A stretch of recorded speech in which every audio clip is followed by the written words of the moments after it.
Welcome to Jewels of the Trade. My name is Jordan, and today I'm talking to renowned jade carver and author Andrew Shaw about his new book, A Jade Treasury.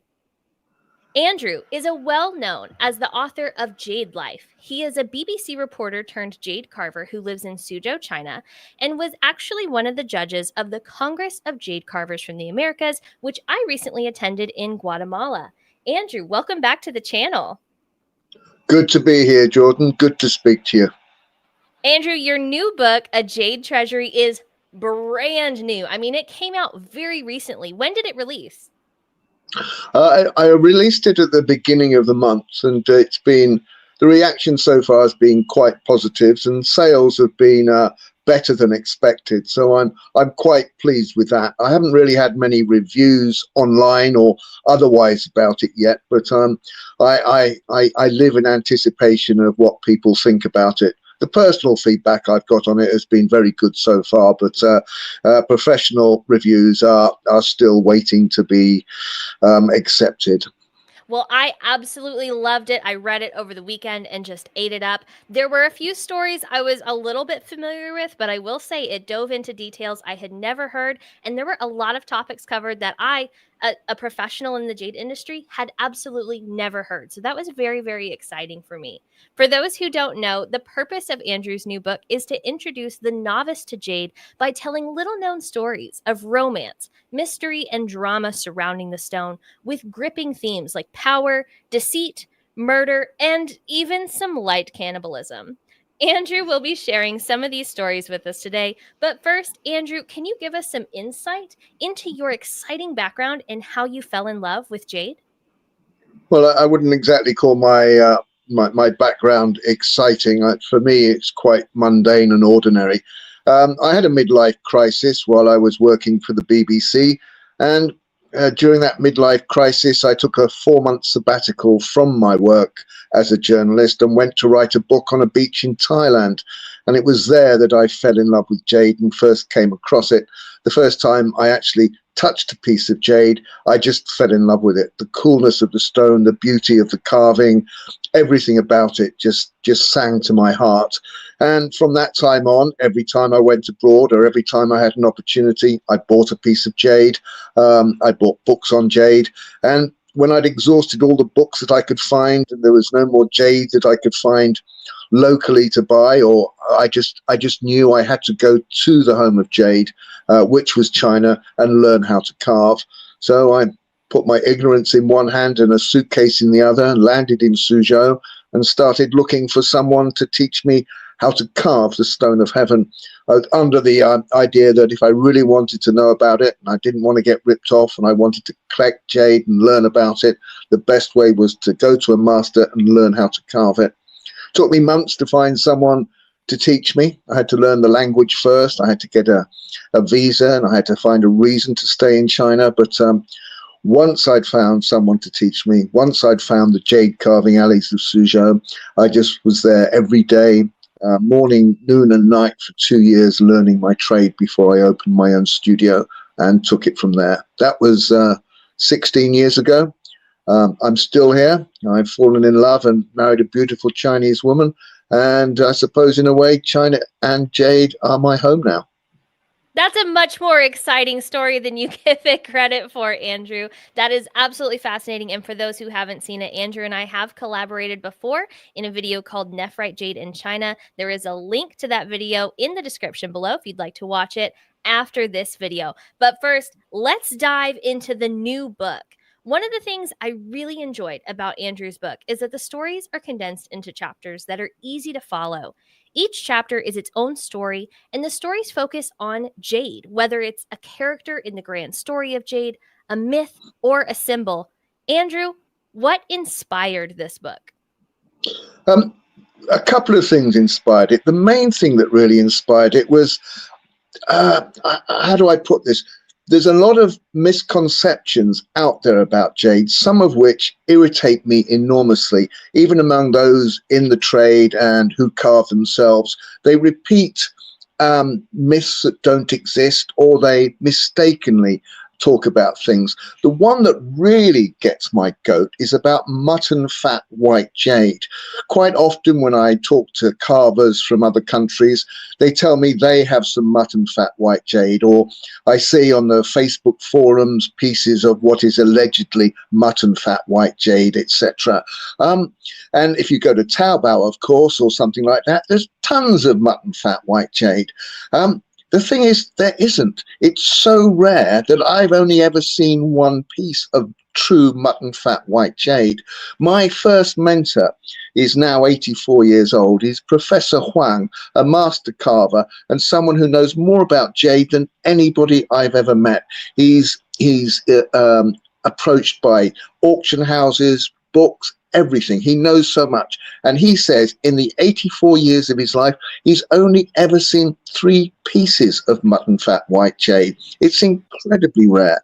And I can't get this through to people that, you know, it's so rare that if you see a piece, tell me about it, because I'd like to see it as well. There's lots of great, superb quality white jade, but the legendary mutton fat is as rare as hen's teeth. And there are quite a few misconceptions like that out there among the jade community, which I wanted to smash. And in addition to that, what I've tried to do in the book is write it so it's enjoyable for people who haven't read anything about jade and don't know anything about the subject. There's loads of books out there about jade, lots of them written by archaeologists, geologists. You can pick them up in museums about ancient jade. There are also some really good general interest books for people already in love with jade. Scott and Levy's Throne of Heaven, etc. Many books like that, but they're about 500 pages thick. They're not for a beginner. The one that's the Helfrich book about jade in Guatemala. It's a great book, but only if you're in love with jade already.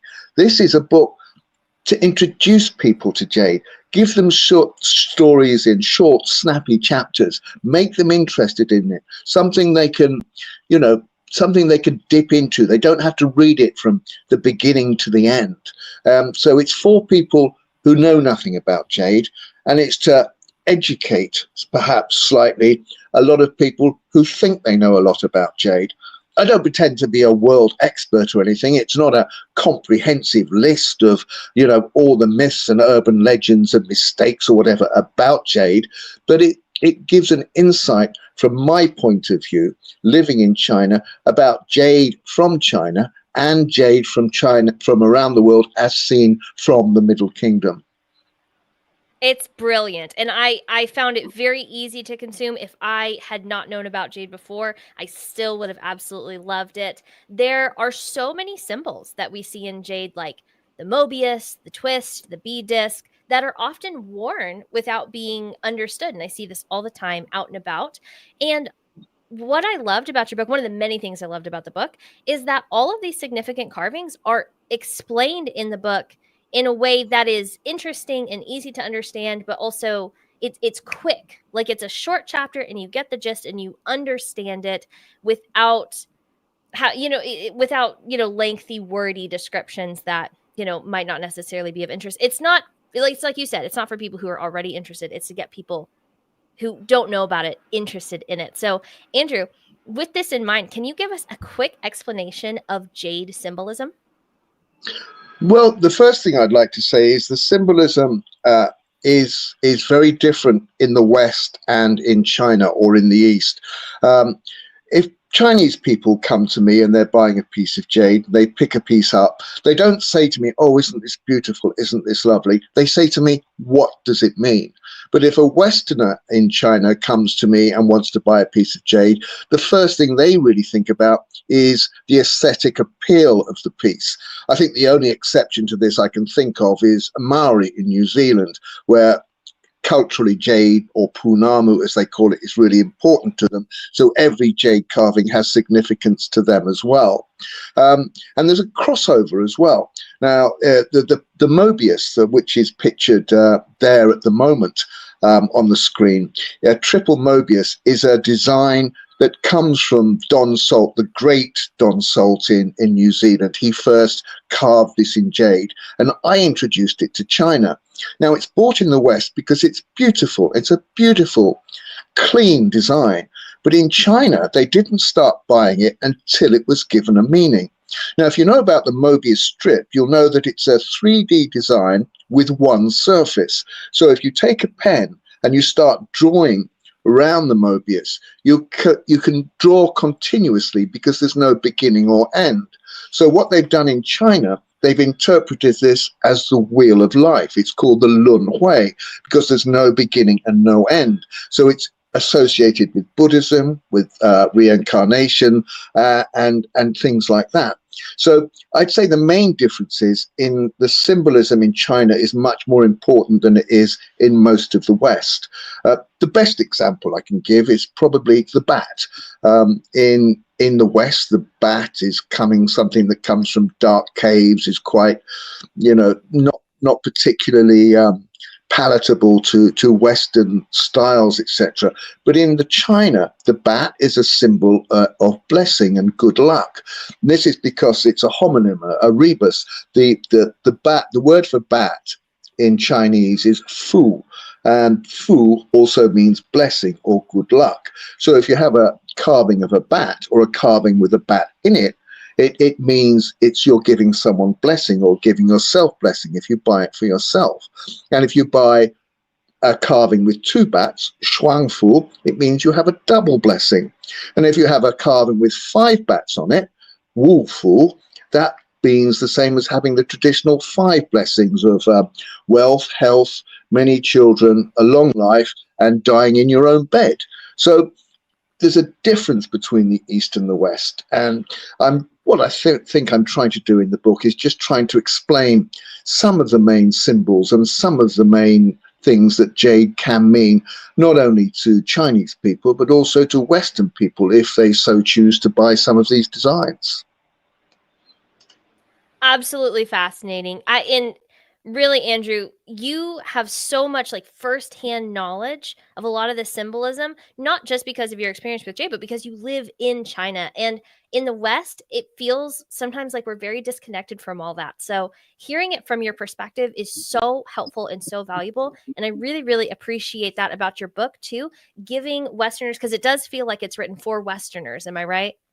Yes. Yeah, giving Westerners kind of that insight into Chinese culture that's very hard to get if you don't know the language.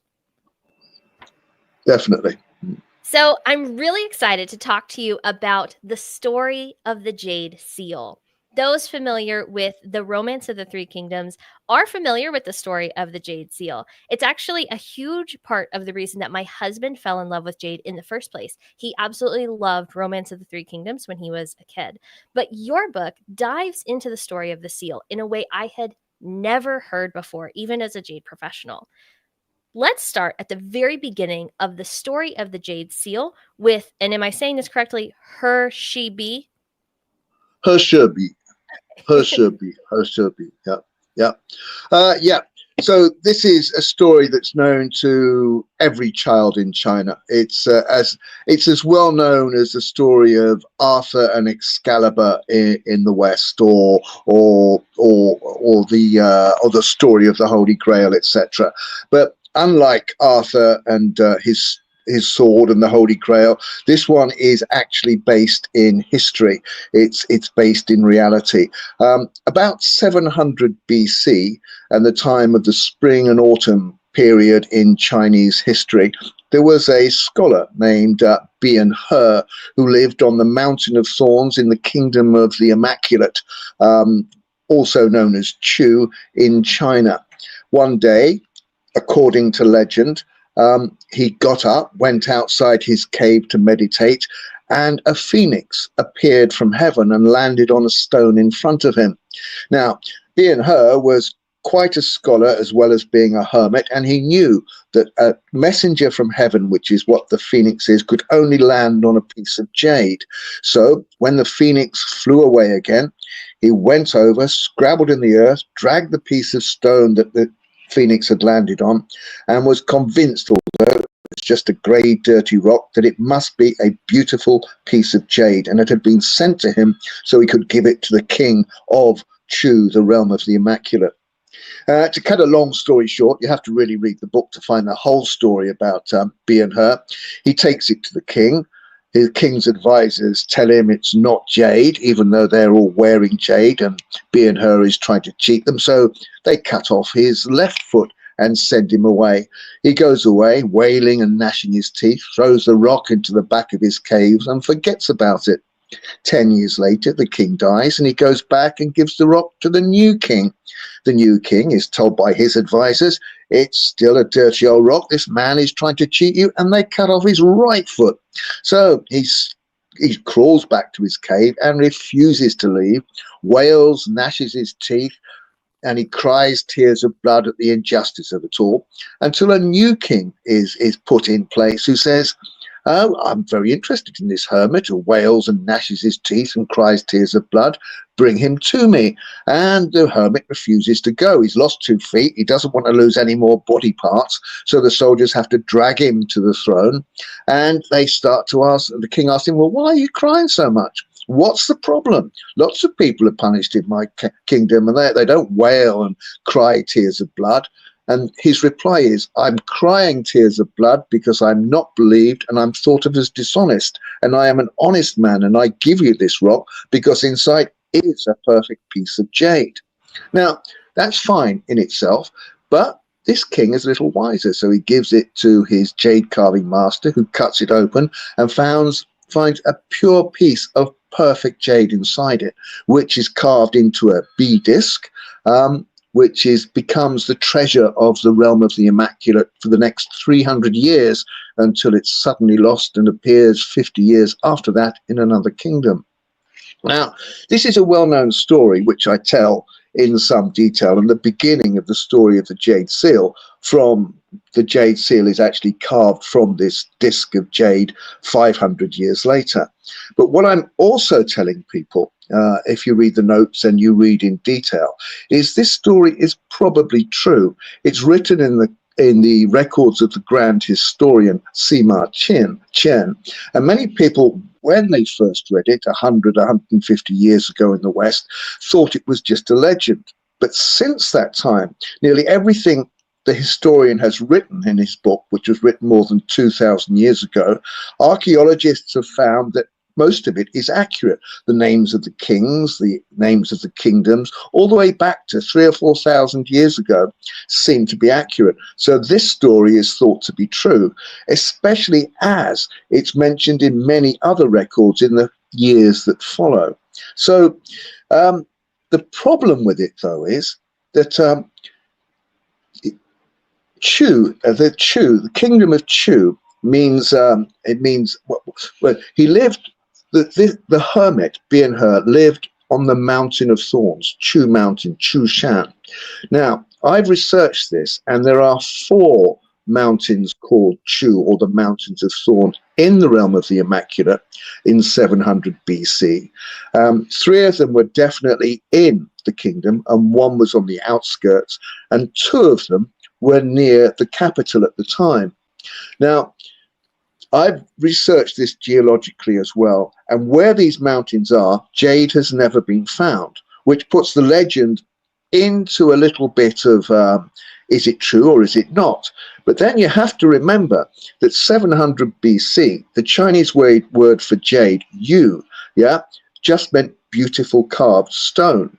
So archaeologists will tell you in the graves of the nobles and the kings, they found 20 different types of carved stone. And the Chinese word for carved stone is yu, which we think of as jade. So it's unlikely the jade disc was actually jade itself. It was probably just, I'm sorry, I've lost my... I can still hear you. Yeah, sorry, I'm just, there we are. So sorry about that. I lost the signal for a moment. So it seems to be that this jade disc may not have been made out of nephrite at all. It might have been made out of another stone, but it did become legend. As soon as a jade disc was carved from it, the kingdom of Chu started to become more powerful. When it was suddenly lost 300 years later, it started to fade in power a little bit. And the country that found it, Zhao, the kingdom of late coming, which found it, the king there, their countries started to grow in power as well. And it came to the point where people believed all over China, ancient China, that to become the ruler of all under heaven, you had to possess this jade disc. This is the beginning of the story, before it was even carved into the jade seal by the first emperor, Qin Shi Huang. I don't know how much detail you want me to go into on this, but basically what Qin Shi Huang did was he smashed the disc. Once he'd united the warring realms and created the first Chinese empire, he grabbed hold of this disc which he possessed and smashed it on the floor, which was his way of signifying he was even more powerful than heaven, more powerful than the powers that had sent this disc down from heaven, and he created a seal from it. And after that, for the next 1,200 years, this jade seal was central to Chinese history. People fought wars over it. People offered cities in exchange for it. It was so important. People knew in China that if they wanted to be the emperor, they had to have this seal, because it was such part of such a legend in Chinese history that it sort of gave people a mandate from heaven to rule all under heaven.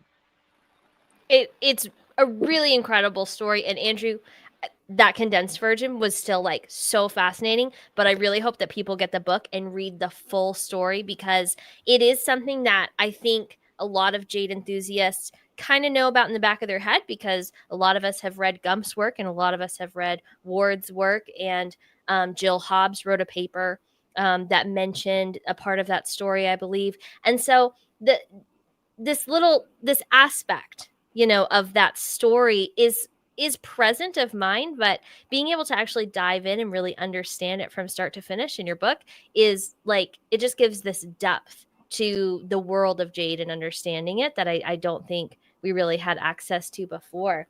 I really also loved the information in your book about Lu Zigang. This is someone who I assume is like relatively well known in China as a historical figure, but probably not well known in the States at all, even among Jade enthusiasts. Yeah, he's very well known among Jade enthusiasts in China, and a lot of ordinary Chinese people know about him, but he is quite specialist. He's very famous in a way because he's famous because he's the only jade carver before the 20th century whose name we have. Before the 20th century, when the various dynasties were in power, if a jade carver put his name on a piece of jade, it was discovered, it was on pain of death. The jade carver wasn't important. The jade was important. Most of it was done for noble families and the imperial family, and they didn't want this pure piece from heaven to be sullied by the name of some ordinary craftsman. So the only one who had the nerve to put his signature on pieces of jade was Lu Zigang.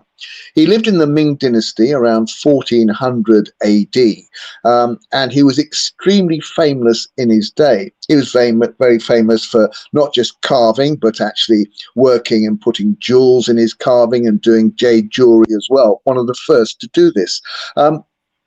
And he was so famous in his day, and his work was so good, that the emperor of the time summoned him to his palace and said, "I want you to carve for me, but you cannot put your name or your signature on any pieces. These are for the imperial family. These are imperial pieces. You put your name on this and you will die. I will have you executed." So Lu Zigang goes away, starts carving for him. And one of the things he carves for him, according to legend, is a beautiful teapot in white Hertian jade. The emperor is astounded by it. He thinks it's absolutely wonderful. Oh, hold on, I've just lost you again. I'm not sure why. Bear with me a second. I can still hear you. Oh, there you are. The emperor loved this teapot. He would get up every morning and make tea, and he would drink it from this teapot. Then one morning, after a few months, he was just admiring the teapot. The dimples at the bottom on the base matched the acupuncture points on his hand. It fitted into his hand just right, just snugly. It made him feel good. Everything about it was perfect. Then one day, a beam of sunlight went across the spout of this teapot, and he saw faintly carved there Lu Zigang's 3 characters for his name. He was furious. No one quite knows what happened to Lu Zigang after that. Some say he was executed. Some say that the emperor was so pleased with his work he just imprisoned him and made him continue carving jade. What I find out, though, is from the annals of a town called Mudi, where he used to live near Suzhou.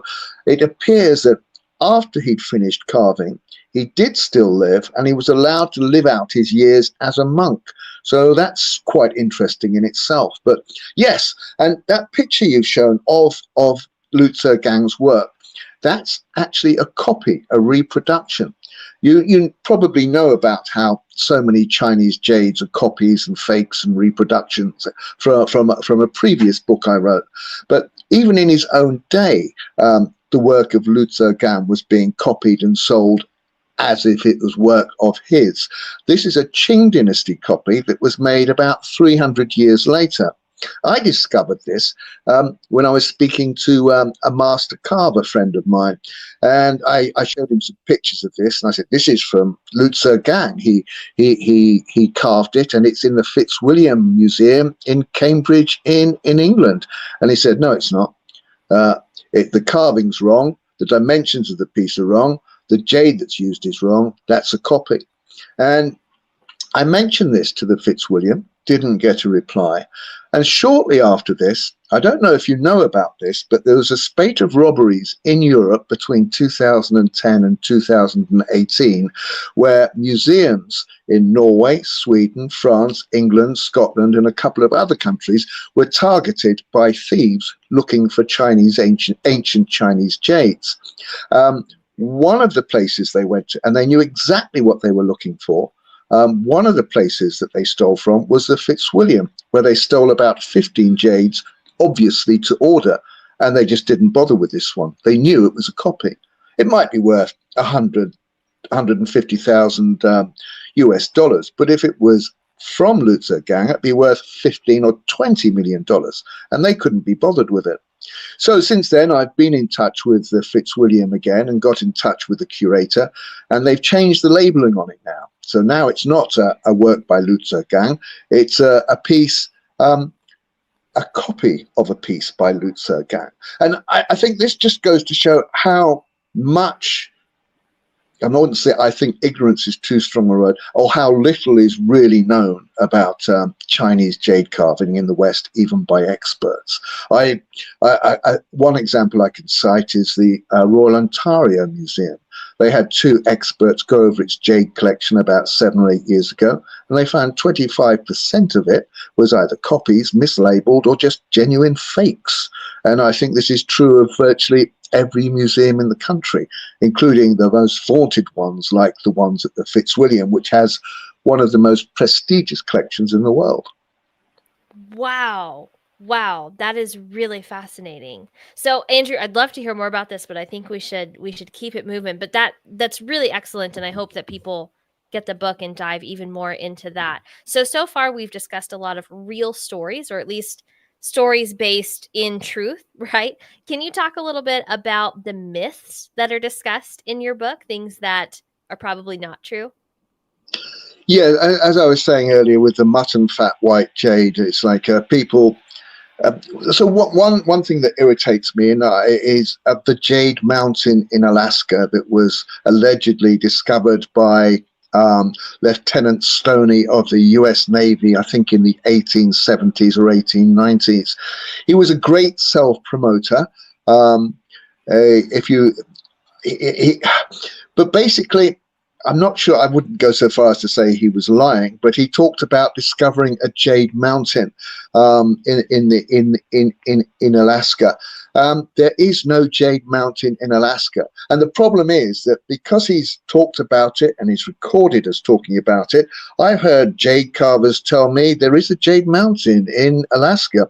The jade isn't great quality, but it's almost solid jade. There is some jade on that mountain, but not much. Lieutenant Stoney visited it 3 times. The 3rd time he went, he managed to dig out some jade that was on the mountain, and he came back with these wonderful descriptions of this beautiful mountain of glistening green jade nestled among higher mountains behind it, glistening in the sun. Now, you've got a picture there of the mountains in Alaska, which is called the Jade Hills, I think it's called. And I've been on to the national park, everywhere else, and I cannot find a picture of this mountain glistening in the sun. So not only isn't there a Jade Mountain, there isn't even a mountain glistening in the sun.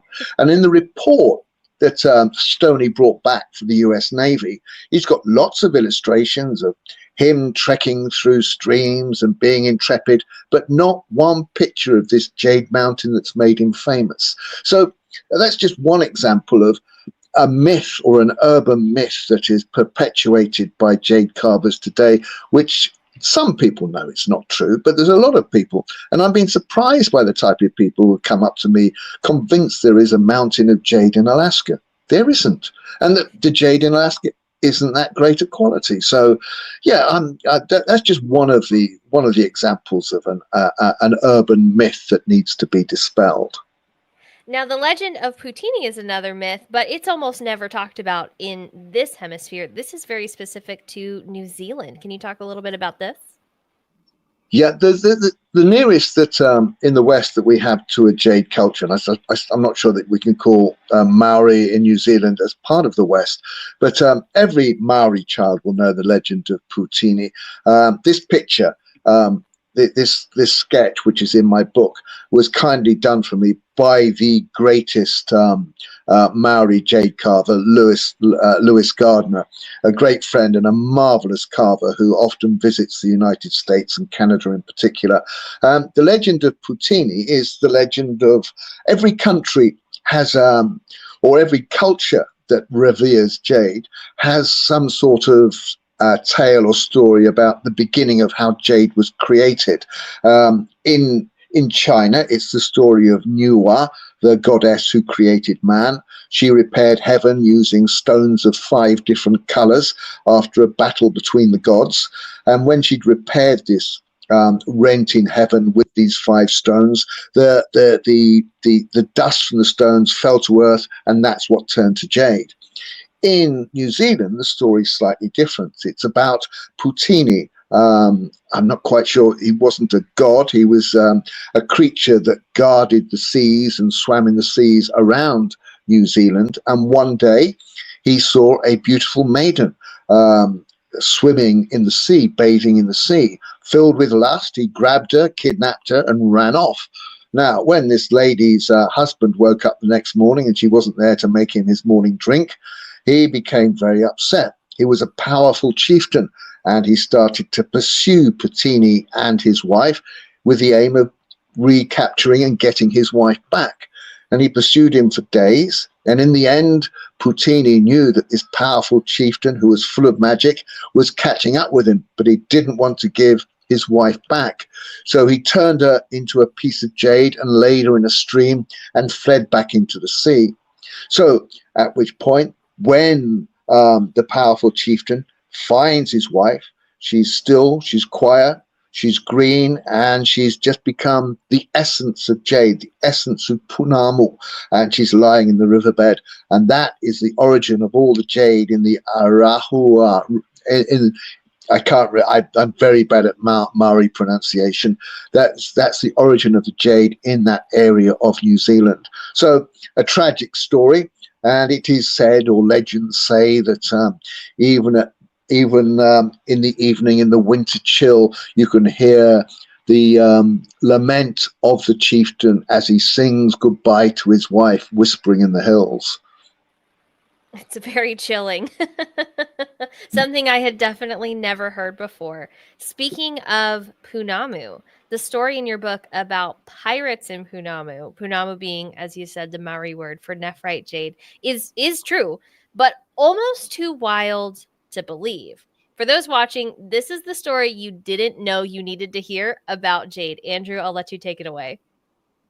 Yeah, what virtually nobody knows is that the first export of jade, nephrite jade, from New Zealand to China happened in 1842 or 1843.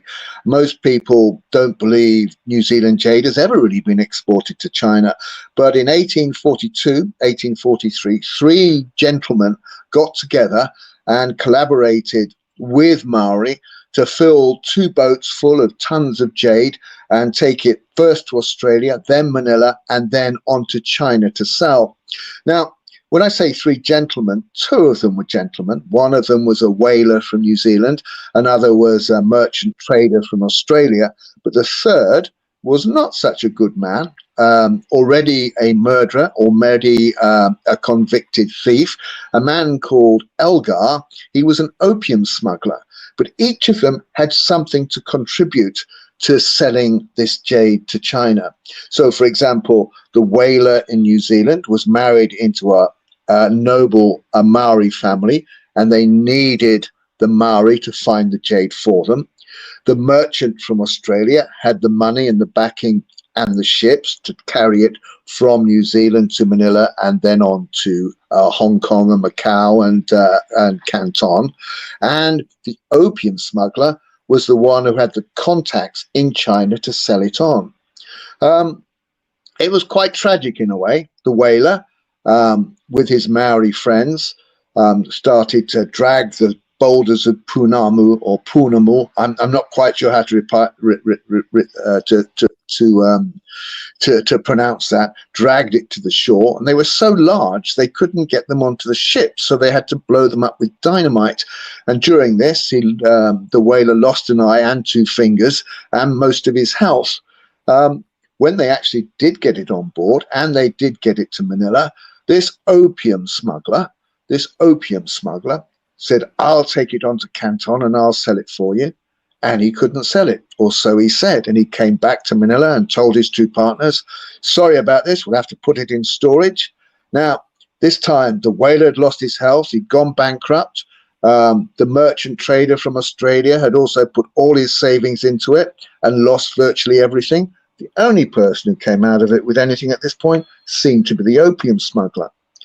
5 years later, because of the injuries he'd received during this venture, the whaler died, at which point Elgar, the opium smuggler, rushes back to Manila, gets everything out of storage, and takes it to China to sell it. It seems that he cheated his two partners. He probably told them he couldn't sell it because he wanted to keep it for himself and sell it later and keep all the profits. There is two sides to the story, but what we do know is he took it to Canton. We don't know if he got there, but what we do know, he was poisoned by his crewmates who were pirates. He was on a pirate ship, and the jade disappeared. Nobody knows if the jade had been sold and he'd got the money and he'd been poisoned for the money, or he was on his way to sell it and he'd been poisoned and the pirates kept the jade and went on to sell it. And his partner, the main pirate, a Portuguese man, he took the secret to the grave with him because 7 years later he himself was killed. So no one quite knows what happened to it. It's a tragic story. So the whaler, he dies of ill health. The pirate is poisoned. And the other man, the merchant trader, did do okay, very honest, very upright. He up sticks, left Australia, went to New Zealand and became a pillar of the community, but never touched jade again.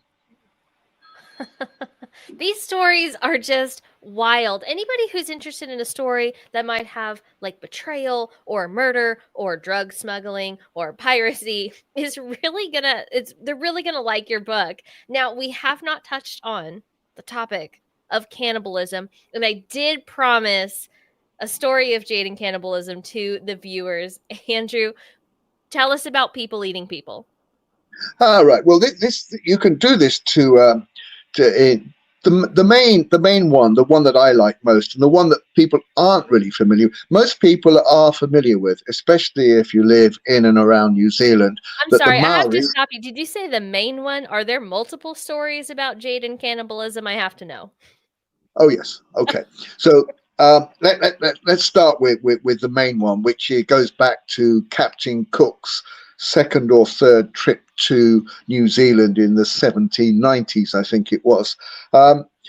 His second ship, the second or third time around, he had more than one ship with him. The second ship, I think, was called the Adventurer. I forget. And all the sailors were really interested in Maori jade carvings. They used to take them home and sell them or give them to their loved ones.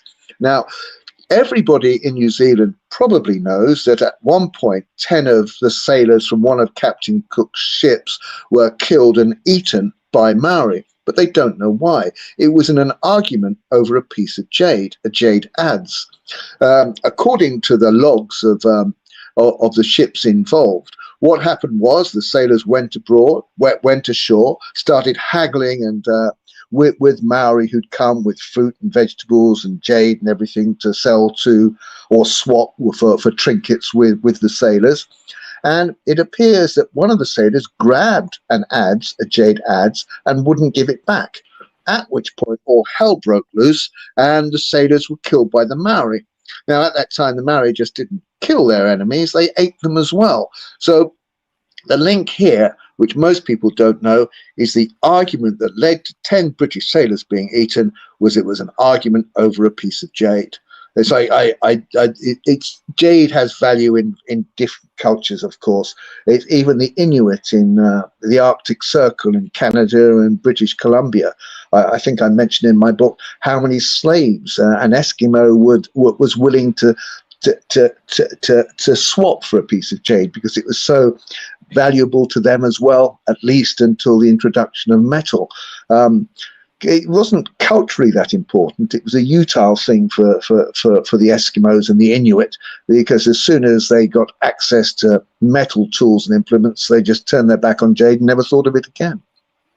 Oh, and so just a quick thing. You've been to Guatemala, so you know about the jade in Guatemala, etc. They're the conquistadors who went and destroyed the Aztec Empire. Weren't interested in jade, or not that interested in jade. They're more interested in gold, which the Aztecs and the Mayans, etc., thought of no more than the sweat of the sun. But if you look into the grisly history of what the Aztecs did to the Spanish that they caught, you'll find that at one point, I think they actually sacrificed and killed and ate parts of 70 people, not necessarily over jade, but definitely over treasure. Wow. Andrew, did any interesting stories not make it into the final cut of the book? Good question. I don't think there's any. There's a lot of stories that didn't make it in, but the ones that I'd probably most like to talk about, I can't talk about for fear of being sued. Jade is a fascinating subject, and there's a lot of stuff in there. But what I put in there, I think, is this is my second book about jade, and the third book I've written based on Chinese culture and jade, etc. And I think I'm not sure that whether you're prompting me about something that I've forgotten about, but there are many things that aren't included in it, because what I wanted to do was write a short, sharp book that a person could read in an afternoon or just dip into at night occasionally to learn something of interest about a stone that fascinates me and I think is becoming more and more prominent in the West. I said in my talk I gave last night to the Royal Asiatic Society that when I came to China and you looked on Google and you Googled the word jade, you'd get about 1 million responses. If you Google the word jade now, it's through the roof. You know, there's much more interest in jade than there was before. Much, much more interest. And for me, that's a good thing. For me, that's a good thing. For me too. Andrew, Jade Life and a Jade Treasury both give tremendous insight into the Chinese jade market. Information that is absolutely invaluable to those of us here in the West who want to stay connected. Give the Jot viewers a little insight for those who haven't read the book yet. What kind of demand are you seeing for the jades in China, and do you have any predictions for the future of jade in China? The jade market is contracting in one way. The economy here isn't very good. And as a jade carver, I know when the economy is doing well because I sell more jade. The jade market is changing. You're getting people at the top end of the market and the bottom end of the market. You're not getting so many people in the middle. What the main trend I'm finding is more and more people are buying jade jewelry. As jade becomes more expensive and more, as good quality jade becomes more expensive and more difficult to get hold of, the pieces that are being carved and made are smaller and being combined with gold and other precious stones. I think this is because young people are more interested in jewelry than just pure jade carvings. The older generation, their grandparents might wear a large piece of jade to show off their wealth, but today the younger people wear a smaller piece of jade. And also, it's so expensive now that you're not getting that many really large carvings. Really high quality jade is very, very hard to come by. It's a natural resource which has been not exhausted, but it's much more difficult to come by the real stuff. So I would say that the future of jade in China and around the world is mainly in jade jewelry.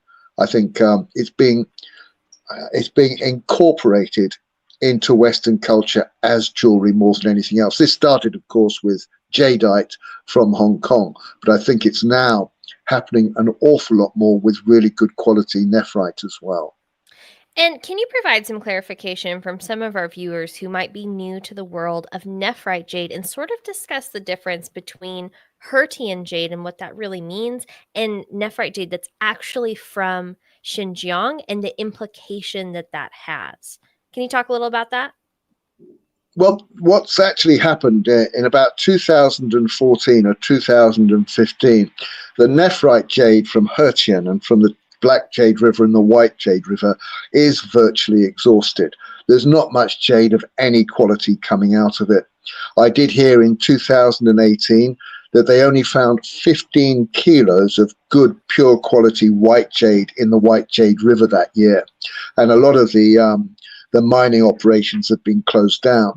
So what they did is now any nephrite jade from anywhere in the world can be called Hertian jade. So in the West, you have jadeite and you have nephrite.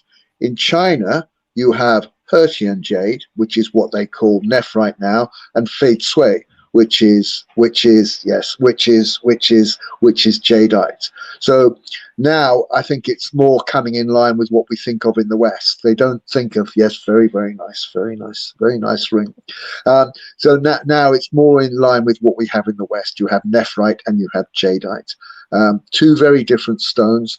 And in China, two very different markets. In China, there's a saying, "Your chen mei wen hua," which means you have money, but you don't have any culture. They tend to buy jadeite jewelry, and it's people with culture who buy the nephrite. This is because nephrite has an 8,000-year history in China. Jadeite has only got a 200-year history.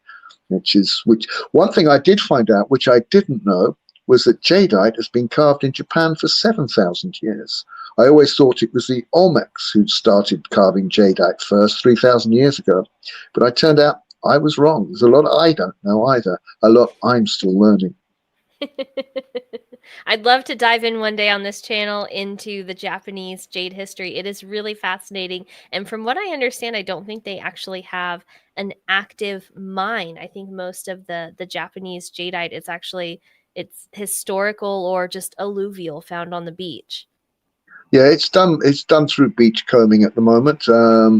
They actually lost they didn't. I won't go into it in detail, but basically, when they actually discovered some jade in a burnt-out building in about 1900, they thought it must have come from abroad. It couldn't have been Chinese. It couldn't have been Japanese because they didn't know they had a jade culture.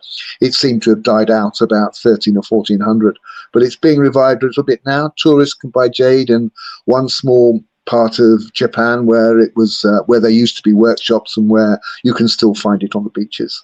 I'm very excited for them. I think that's wonderful. So, Andrew, what's next for you? What's next for Andrew Shaw?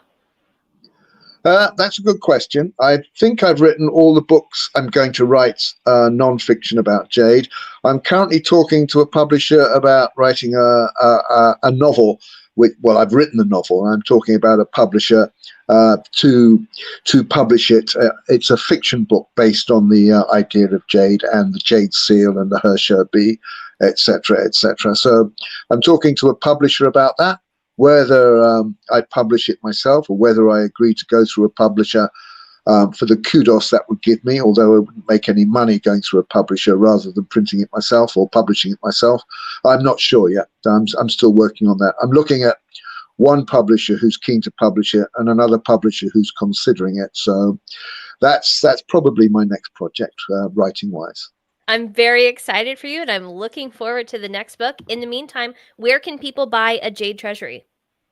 You can buy it online as a paperback or as an ebook, lavishly illustrated, available on Amazon, 2 or 3 days to deliver, and a great Christmas present to yourself or to friends.